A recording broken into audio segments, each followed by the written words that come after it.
Magandang umaga, ngayon po ay araw ng Martes, December 19, 2023. Update po muli sa lagay ng panahon. Ayon sa Pag-asa, humina bilang isang low pressure area ang dati pong bagyong Kabayan. Samantala, nakaka-apekto pa rin ang northeast monsoon o amihan sa northern and central Luzon at shoreline naman nakaka-apekto sa eastern section ng southern Luzon.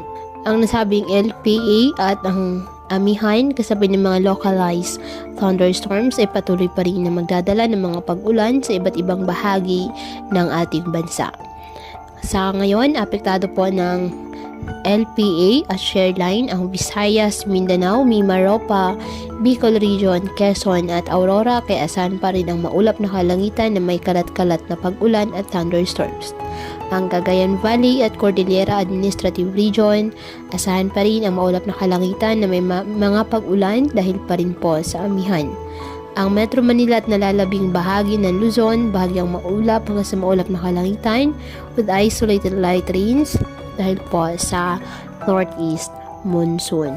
Kaya patuloy po na pinag-iingat ang ating mga kababayan sa banta po ng mga pagbaha at pagguho ng lupa at ugaliin po na magdala palagi ng payong o kahit anumang panangga sa ulan sa tuwing lalabas ng ating mga tahanan.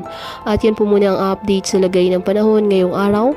Muli patuloy po tayo na mag-ingat at palaging tandaan, God loves you. Stay safe and God bless.